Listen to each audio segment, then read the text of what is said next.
Ei, ma olen natuke aega seda stand-upi asja ajanud. Just natuke aega tagasi mul oli tähtis moment, ma laadisin üles oma ühe esimese YouTube'i video. Aplausi ei olegi vaja. Ja 4 minutit in tuli juba esimene kommentaar. Ja seal oli lihtsalt 2 sõna. Päris saast.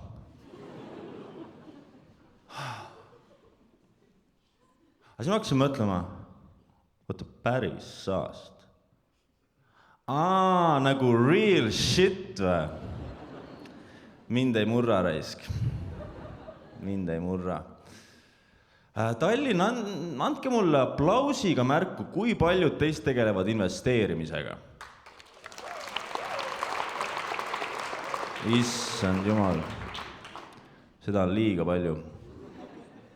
Raplas keegi ei tea, mis investeerimine ongi. Tallinnas iga vend investeerib, taksojuhid, igal pool. Igal tüübil sõbral ka mingi äriplaan alati, vaata. Mees teada, seal Veerenni kandis on üks 100 ruutmeetrine puukuur praegu saadaval. Ostaks kamba peale ära ja teeks 8 avara planeeringuga korterit. Sitta sa ajad. Ja kas te teate sükest huvitavat fakti, et Eestis on kõige rohkem investeerimispodcaste per vaene inimene? Ja mul oli endal hiljuti oli korterit vaja, Jüri korterit, läksin kv.ee-sse. Kurat, seal kinnisvaramaaklerid panevad ka ikka täiesti hullu. Esiteks ma ei saa sellest ametist üldse aru, kinnisvaramaakler. Kas sa pead kandma pintsakut selle jaoks, et näidata, kus kellegi teise peldikus tuli põlema käib? Ma mõtleks ise ka välja selle. Ja siis need tekstid, mis nad kirjutavad ka sinna juurde, alati, kui ongi avar planeering, siis sa juba tead, et köök, elutuba, magamistuba ühes, sittuma pead kraanikaussi. Soklikorrus, see on tänapäeval lihtsalt niiske pommi varjend. Vahest on kirjas iseloomuga korter. See on lihtsalt nagu mingi loominguline viis öelda, et siin korteris kummitab või? Ja nüüd mingi uus trend on mikrokorterid. Olete kuulnud või? Haige. Klikkasin huvi pärast peale. Saate aru, korter 10,5 ruutu. Ei, ma mõtlen, kuidas maakler seda üldse näitama läheb. Teeb ukse lahti on nagu, ma ei hakka ise edasi tulemagi. Võitsin ringi vaadata. Tähendab jah, et see valgustus, see lülite on siin trepikojas naabriga 2 peale. Ja kuidas sa elad seal? Lähed lihtsalt peale tööpäeva koju, vajud 2 seina vahele. Aeg tööle minna. Kurat, sul on kodus lahti käiv diivan, mis ei käi lahti. Istud oma kodus nagu Ryanairi lennukis raisk.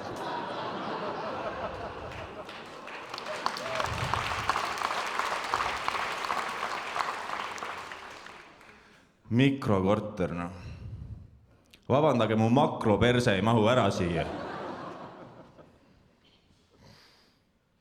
Ja, käisin üks päev vanaemal külas. Mida? Ma päriselt ei saa aru. Hei! Igastahes vanaema raisk oli jälle uue tolmuimeja ostnud. Ei, tal on 3. Viimase aasta jooksul. Ei, ta kogu aeg ostab seda sitta nendelt telefonimüüjatelt. D-vitamiini, tal on ka, terve puukuur on täis. Tal on nagu järgmise elujagu ka. Ja nüüd ostis selle tolmuimeja, vaata. Ma olin nagu, mamma, miks sa ostad seda sitta nendelt telefonimüüjatelt kogu aeg? Mamma oli nagu, noormees nii kenasti rääkis seal minuga. Sina ei räägi üldse nii kenasti minuga. Ma olin nagu, mamma, ma tean kõiki nende vendade nippe. Mul on endal kodus see sama tolmuimeja.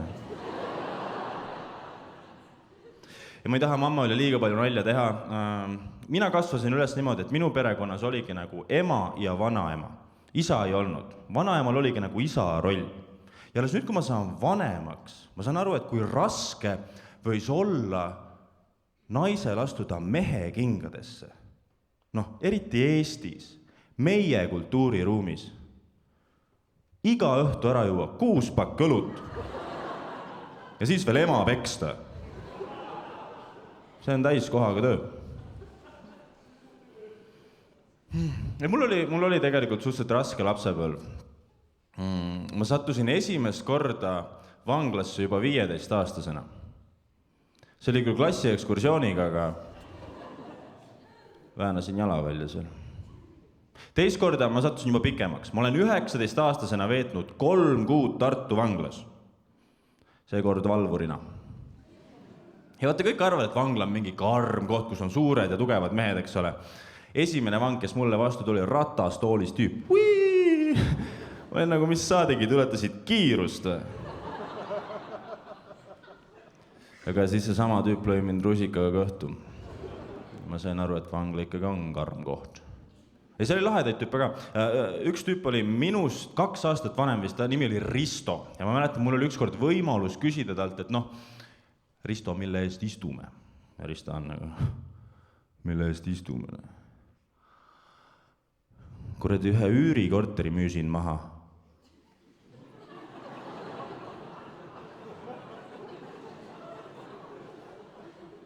Risto on geenius. Ma isegi ei tuleks selle peale, et üürikorter maha müüa. Ei, ma mõtlen, kuidas tal nagu täna läheb. Ma kujuta ette, mitu Bolt Drive'i autot on maha müünud. Raha vedeleb igal pool, ole mees ja võta. Ja. Aga ühe korra ma olen päriselt ka istunud nagu kongis. See oli Kaineris. Tehke häält, Tallinn, kes teist on Kaineris kunagi istunud? Sa oled 17. Ülejäänud elage natukene. Kuidas mina sinna sattusin, see oli selline üritus nagu Tartu tudengipäevade pubiralli. Kes ei tea, mis üritus see on niisugune üritus, kus õpilased käivad mööda Tartu baare ringe, teevad seal ülesandeid ja joovad sitaks alkoholi. Algab see Raekoja platsis ja lõpeb Maarjamõisa haiglas. Või noh, peaks lõppema. Ja meie meeskonnal kuidagi õnnestus see võistlus ära võita. Auhinnaks, üllatus, me saime veel 4 kasti õlut ja Shootersi krediiti. Kui minu aeg tuli Shootersi jõuda, noh, see oli mingi südaööl, lõpuks olen järjekorras turvamehe juures, turvamees vaatab mulle otsa ja on nagu, noormees, te olete ilmselgelt liiga purjus, ma ei saa teid sisse lasta. Ja ma olin nagu täiesti kainelt. Mina olen purjus. Mees, kas üldse tead, kes ma olen või? Ma olen Tartu pubipäevad tudengiralli võitja. Ja ta lasi mulle lihtsalt pipragaasi näkku. Esiteks munn lükke, teiseks sa ei lase sisse oma ala täielikku professionaali. Ma olen kõik paarid täna tühjaks joonud. Ei, see on sama hea, kui Senja Fokiniti lastaks H ja M sisse. Turvamees on seal nagu, vabandage härra, te olete liiga stiilne. Te ei ostaks niikuinii sittagi. Siis ma olen seal munakivide peal pikali maas, eks ole. Õnneks mul oli sõber kaasas, ma ütlesin talle, kus su politsei? Nüüd tagantjärgi ma võin öelda, et see oli halb otsus. Sest et politsei tuli ja nad võtsid kohe minust kinni ja hakkasid mind sinna auto poole vedama. Ma olen nagu, te ka ei tea, kes ma olen või? Nad ei teadnud. Ja siis mul ongi see moment, kus mul hakkab pilt nagu lõpuks natuke selgemaks minema. Ma olen täiesti perses, ma lähengi Kainerisse. Jõuan sinna, annan asjad ära ja ma mäletan seda momenti, kui uks läks minu ees lahti. Ja ma vaatasin, kuidas seal oli 4 parmu juba ees. Üks korises surmaeelses seisundis, üks oli enda kuseloigus. Ja ma vaatasin neid ja mõtlesin, et täiesti tülgastav on vaadata, kuidas osad inimesed lihtsalt ei oska alkoholiga piiri pidada. Ja kukkusin meeskonnakaaslaste kõrvale pikali. Ja mul oli raske lapsepõlv veidratel põhjustel. Nimelt mul oli kunagi vanaema, kelle hüüdnimi oli Puruvana. Ma olen kuulnud teiste omasid, mingi memme, nana, vana. Mul on lihtsalt Puruvana. Miks ma olen alguses peale õudusfilmis? Ja mõtlen, kuidas ta selle nime üldse sai, kas ta oli nagu lapsest saadik Puruvana juba või? Või see oli mingi jõuluõhtusöögi aeg, kui keegi oli lihtsalt, kurat, röstiks seda krimpsusmutti veits või? Puruvana. Ma ei tea, mulle Puruvana väga ei meeldinud ka. Tead, ta ei lubanud mul kunagi kommi süüa. No ei ole lahe, võtad lapselt ainukese narkootikumi ära, vaata. Ja Puruvana on ka mu esimene kokkupuude surmaga. See oli nimelt mu esimene suvevaheaeg, kui ma olin teda maal külastamas ja oligi niimoodi, et me läksime üks õhtu magama mina, mamma, Puruvana ja vanaonu Jaan. Mitte koos nagu. Ja hommikul ärkasime ülesse 3. Nüüd kui see draama ja raskem osa oli mööda saanud, eks ole, siis ma olin esimest korda 7-aastase poisina väga huvitavas vestluses. Mis me laibaga pihta hakkame? Ja kuna mulle on nagu väga palju sisendit anda, siis selle olukorra alfaisane oligi vanaonu Jaan. Tsiteeriksingi teda, Põlist Saaremaa meest.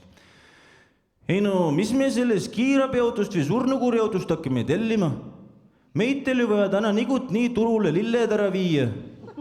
Siis saame ühe hooga selle purumutilaiba ka sinna haiglalla surnukuuri ära visata. Ja me mammaga oleme lihtsalt nagu... Kõlab nagu plaan.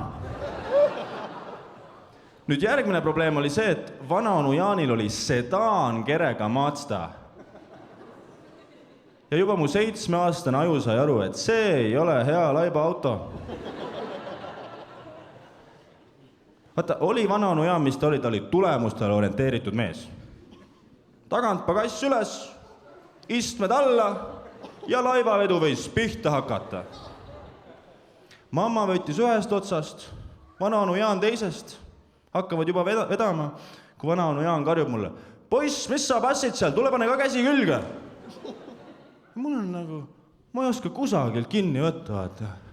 Ainuke asi, mille peale ma tulin, on see, et ma läksin niimoodi laiba alla. Samal ajal mõeldes, et kurat, nüüd peale vaheaega kooli minnes see minu suvikirjand tuleb küll bänger reis.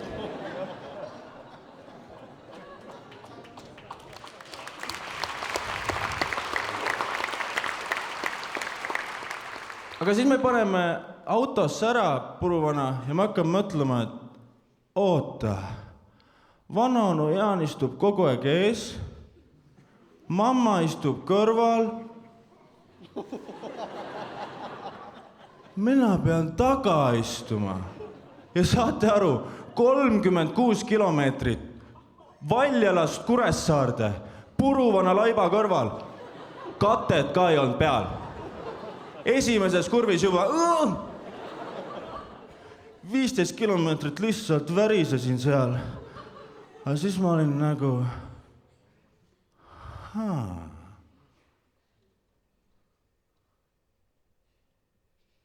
Kes nüüd kommi süüa ei tohi? Aitäh teile, Talli!